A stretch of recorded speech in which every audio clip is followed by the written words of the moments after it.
આકાશવાણી સમાચાર યશવી મહેતા વાંચે છે. સૌપ્રથમ મુખ્ય સમાચાર.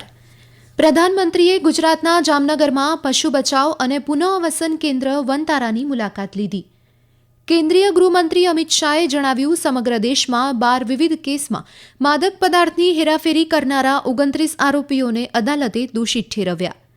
ઉપરાષ્ટ્રપતિ જગદીપ ધનખડ આજે કેરળ અને તેલંગાણાના પ્રવાસે. ઉત્તરાખંડમાં હિમસ્ખલનથી અસરગ્રસ્ત શિબિરમાંથી 51 શ્રમિકને બહાર કઢાયા. બરફમાં ફસાયેલા 4 શ્રમિકની શોધખોળ ચાલુ. અને આઈસીસી ચેમ્પિયન્સ ટ્રોફી ક્રિકેટમાં આજે ભારત અને ન્યૂઝીલેન્ડ વચ્ચે દુબઈમાં મેચ રમાશે. સમાચાર વિગતવાર. પ્રધાનમંત્રી નરેન્દ્ર મોદી આજે ગુજરાત પ્રવાસ દરમિયાન જામનગરના પશુ રાહત અને પુનઃવસન કેન્દ્ર વનતારાની મુલાકાતે છે. વનતારા અંદાજિત 3000 એકર વિસ્તારમાં ફેલાયેલું પશુ બચાવ, સંરક્ષણ અને પુનઃવસન કેન્દ્ર છે. 3 દિવસના ગુજરાત પ્રવાસે આવેલા શ્રી મોદી પ્રથમ જ્યોતિર્લિંગ સોમનાથ મહાદેવ મંદિરમાં વિશેષ પૂજા અર્ચના કરશે, તેમજ શ્રી સોમનાથ ટ્રસ્ટની બેઠકની અધ્યક્ષતા પણ કરશે.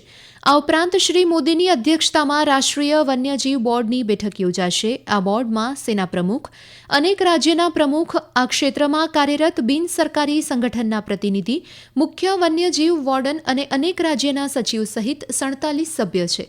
શ્રી મોદી આવતીકાલે વિશ્વ વન્યજીવ દિવસ નિમિત્તે એશિયન સિંહના નિવાસસ્થાન ગીર રાષ્ટ્રીય પાર્કમાં સફારીએ નીકળશે. કેન્દ્રીય ગૃહમંત્રી અમિત શાહે આજે જણાવ્યું કે સંપૂર્ણ તપાસના પરિણામે સમગ્ર દેશમાં 12 વિવિધ કેસમાં માદક પદાર્થની હેરાફેરી કરનારા 29 આરોપીઓને અદાલતે દોષિત ઠેરવ્યા છે.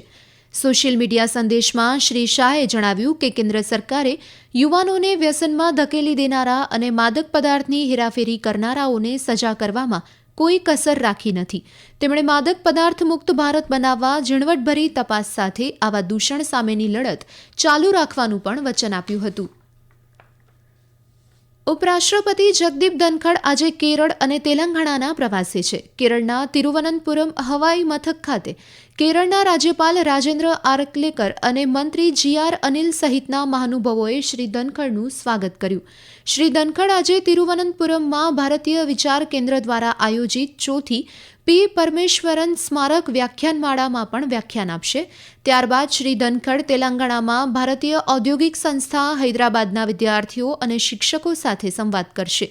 સંગારેડ્ડીના કલેક્ટર વી ક્રાંતિએ આઈઆઈટી હૈદરાબાદના અધિકારીઓ, પોલીસ અને સ્ટાફ સાથે ઉપરાષ્ટ્રપતિની મુલાકાતની વ્યવસ્થાની સમીક્ષા કરી હતી. દરમિયાન રાજીવ ગાંધી આંતરરાષ્ટ્રીય વિમાનમથક અને શમશાબાદ વિસ્તારમાં ડ્રોન, પેરાગ્લાઇડર્સ અને માઇક્રો લાઇટ એરક્રાફ્ટ સહિતના હવાઈ વાહનોના ઉડાન પર પ્રતિબંધ મુકાયો છે. ઉત્તરાખંડમાં ચમોલી જિલ્લાના માણા ગામમાં હિમસ્ખલનથી અસરગ્રસ્ત સરહદ માર્ગ સંગઠનની શિબિરમાંથી 51 શ્રમિકને બહાર કાઢવામાં આવ્યા છે, જેમાંથી 4 શ્રમિકનું ગઈકાલે સારવાર દરમિયાન મોત નિપજ્યાના અહેવાલ છે.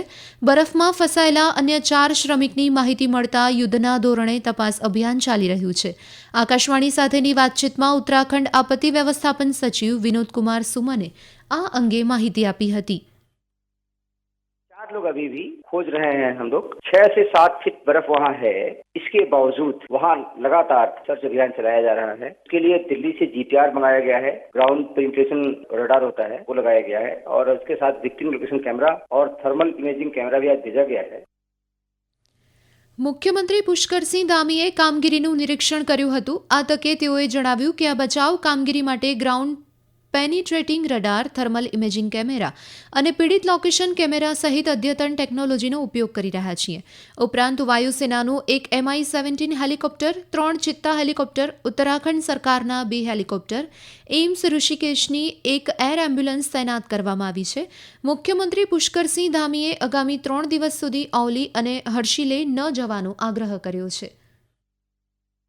हाई अलर्ट की संभावना फिर से व्यक्त की गई है. तो ऐसे में जो भी आसपास काम करने वाले लोग हैं या ऐसे ऊंचाई वाले क्षेत्रों में जो भी काम हो रहे हैं, सभी को पहले से सूचना दे दी गई है कि जहां काम बंद करने की आवश्यकता है तो वहां बंद भी कर दें, क्योंकि इस समय में हिमस्खलन और एवलांचिंग की अत्यधिक संभावना हमेशा रहती है मार्च-फरवरी के माह में. આ સમાચાર આપ આકાશવાણી પરથી સાંભળી રહ્યા છો. આ સમાચાર આપ અમારી YouTube channel AIR news Gujarat પર પણ સાંભળી શકશો. વધુ સમાચાર માટે અમારી વેબસાઇટ newsonair.gov.in/gujarati અને અમારા એક્સ હેન્ડલ AIR_news_ABAD ને ફોલો કરી શકશો. ભારતીય ચૂંટણી પંચે સ્પષ્ટતા કરી છે કે બે મતદાર ફોટો ઓળખ કાર્ડ એપિક એક જ નંબર ધરાવતા હોવાનો અર્થ એ નથી કે ઓળખ કાર્ડ નકલી છે અથવા મતદાર બનાવટી છે. પંચે સ્પષ્ટતા કરી કે કેટલાક મતદારોનો એપિક નંબર સમાન હોઈ શકે છે, પરંતુ વસ્તી વિષયક માહિતી, વિધાનસભા મત વિસ્તાર અને મતદાન મથક જેવી અન્ય વિગત અલગ હોઈ શકે છે. ચૂંટણી પંચે જણાવ્યું કે મતદાર જે પણ રાજ્ય કે કેન્દ્રશાસિત પ્રદેશમાં મતદાર યાદીમાં નોંધાયેલ હોય તે પોતાના મતવિસ્તારમાં નિર્ધારિત મતદાન મથક પર જ મતદાન કરી શકે છે. આ સિવાય મતદાર બીજે ક્યાંય પણ પોતાનો મત આપી શકશે નહીં. પવિત્ર રમઝાન મહિનાનો આજથી પ્રારંભ થયો છે. દેશભરમાં ગઈકાલે રાત્રે લોકો મોટી સંખ્યામાં વિવિધ મસ્જિદમાં ખાસ નમાઝ તરાવી અદા કરવામાં આવી. રમઝાન ઇસ્લામિક કેલેન્ડરનો 9મો મહિનો છે અને મહિનાના અંતે ઈદ ઉલ ફિત્ર ઉજવવામાં આવે છે. આખાથી દેશમાં ગઈકાલથી રમઝાન મહિનો શરૂ થયો છે. પ્રધાનમંત્રી નરેન્દ્ર મોદીએ આજથી રમઝાન મહિનાની લોકોને શુભેચ્છાઓ પાઠવી છે. સોશિયલ મીડિયા પર એક સંદેશમાં શ્રી મોદીએ રમઝાનથી સમાજમાં શાંતિ અને સદભાવ વધે તેવી પ્રાર્થના કરી હતી. પ્રધાનમંત્રીએ રમઝાનના આ પાવન મહિનાને શ્રદ્ધા અને ભક્તિનું પ્રતીક ગણાવતા કહ્યું, રમઝાન દેશવાસીઓને કરુણા, દયા અને સેવાના મૂલ્યોને યાદ અપાવે છે. જ્યારે બાંગ્લાદેશમાં રમઝાન મહિનાનો આજથી પ્રારંભ થયો છે. આ પાવન પર્વ દરમિયાન તમામ સરકારી, અર્ધ સરકારી અને ખાનગી કચેરીઓમાં નવો સમય લાગુ થઈ ગયો છે. ભારતીય હવામાન વિભાગે આજે લક્ષદ્વીપમાં છૂટાછવાયા સ્થળોએ ભારે વરસાદની આગાહી કરી છે. આસામ, મેઘાલય, નાગાલેન્ડ, મણિપુર, મિઝોરમ, ત્રિપુરા, અરુણાચલ પ્રદેશ, કેરળ અને માહેમાં અનેક જગ્યાએ વાવાઝોડા અને ભારે પવન ફૂંકાઈ શકે છે. વિભાગના જણાવ્યા મુજબ કર્ણાટકના દરિયાકાંઠાના વિસ્તારમાં દિવસભર ગરમ પવન ફૂંકાઈ શકે છે, જ્યારે કોંકણ અને ગોવામાં આવતીકાલ સુધી ગરમ અને ભેજવાળી સ્થિતિ રહેવાની શક્યતા છે. આંતરરાષ્ટ્રીય ક્રિકેટ પરિષદ ICC ચેમ્પિયન્સ ટ્રોફી ક્રિકેટમાં આજે ભારત અને ન્યૂઝીલેન્ડ વચ્ચે મેચ રમાશે. ભારતીય સમય મુજબ દુબઈમાં બપોરે 2:30 વાગ્યે આ મેચ શરૂ થશે. આ બંને ટીમ પહેલા જ સેમીફાઇનલમાં પહોંચી ગઈ છે. હવે આ મેચમાં જીતનારી ટીમ મંગળવારે સેમીફાઇનલમાં ઓસ્ટ્રેલિયા સામે રમશે, જ્યારે હારનારી ટીમ બુધવારે દક્ષિણ આફ્રિકા સામે રમશે. દરમિયાન ગઈકાલે પાકિસ્તાનના કરાચીમાં દક્ષિણ આફ્રિકાએ ઇંગ્લેન્ડને 7 વિકેટે પરાજય આપી સેમીફાઇનલમાં પ્રવેશ કર્યો છે. આ જીતની સાથે દક્ષિણ આફ્રિકા ગ્રુપ બીમાં ટોચના સ્થાને પહોંચ્યું છે. ગઈકાલે ઇંગ્લેન્ડે ટોસ જીતીને પહેલા બેટિંગ કરી 38 ઓવરમાં 2 બોલમાં માત્ર 179 રન બનાવ્યા. જો રૂટે સૌથી વધુ 37 રન બનાવ્યા અને માર્કો જેન્સન તેમજ વિયાન મુલ્ડરે 3 વિકેટ લીધી હતી. દક્ષિણ આફ્રિકાએ 29 ઓવર અને 1 બોલમાં 3 વિકેટે 181 રન બનાવીને મેચ જીતી લીધી હતી. ઇન્ડિયન સુપર લીગ ફૂટબોલમાં આજે બેંગલુરુ FC અને ઇસ્ટ બંગાળ વચ્ચે મેચ રમાશે. કોલકાતાના સાલ્ટ લેક સ્ટેડિયમમાં આજે સાંજે 7:30 વાગ્યે મેચ શરૂ થશે. બંને ટીમ અત્યાર સુધી ISLમાં સામસામે આવી ચૂકી છે અને બંને ટીમે 4 મેચ જીતી પણ છે, જ્યારે એક મેચ ડ્રો રહી હતી. બેંગલુરુની ટીમ 22 મેચથી 37 પોઈન્ટ સાથે ત્રીજા સ્થાન પર છે. બીજી તરફ ઇસ્ટ બંગાળ 22 મેચથી 27 પોઈન્ટ સાથે પોઈન્ટ ટેબલમાં 8મા સ્થાને છે. આ પહેલા ગઈકાલે કોચીના જવાહરલાલ નહેરુ સ્ટેડિયમમાં જમશેદપુર FC અને કેરળ બ્લાસ્ટર્સ FC વચ્ચે મેચ રમાઈ હતી, જે 1-1 ગોલની બરાબરી પર પૂર્ણ થઈ હતી.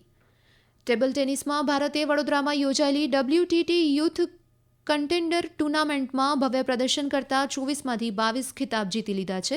અંકુર ભટ્ટાચાર્યજીએ અંડર-19 ખેલાડીના વર્ગમાં અભિનંદ પ્રતિવાદીને 3-0થી હરાવી સુવર્ણચંદ્રક જીત્યો છે, જ્યારે છોકરીના વર્ગમાં ભારતના દિવ્યાંશી ભૌમિકે આ સ્પર્ધામાં કોઈપણ અન્ય ખેલાડીઓની સરખામણીમાં સૌથી વધુ ચંદ્રક હાંસલ કર્યા છે.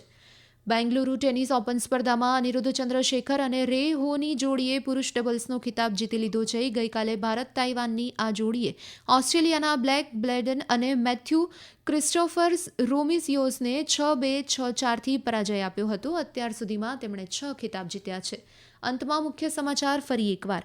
પ્રધાનમંત્રીએ ગુજરાતના જામનગરમાં પશુ બચાવ અને પુનઃવસન કેન્દ્ર વંતારાની મુલાકાત લીધી. કેન્દ્રીય ગૃહમંત્રી અમિત શાહે જણાવ્યું, સમગ્ર દેશમાં 12 વિવિધ કેસમાં માદક પદાર્થની હેરાફેરી કરનારા 29 આરોપીઓને અદાલતે દોષિત ઠેરવ્યા. ઉપરાષ્ટ્રપતિ જગદીપ ધનખડ આજે કેરળ અને તેલંગાણાના પ્રવાસે. ઉત્તરાખંડમાં હિમસ્ખલનથી અસરગ્રસ્ત શિબિરમાંથી 51 શ્રમિકને બહાર કઢાયા. બરફમાં ફસાયેલા 4 શ્રમિકની શોધખોળ ચાલુ. અને ICC ચેમ્પિયન્સ ટ્રોફી ક્રિકેટમાં આજે ભારત અને ન્યૂઝીલેન્ડ વચ્ચે દુબઈમાં મેચ રમાશે. આ સાથે જ આકાશવાણી પરથી સમાચાર પૂરા થયા.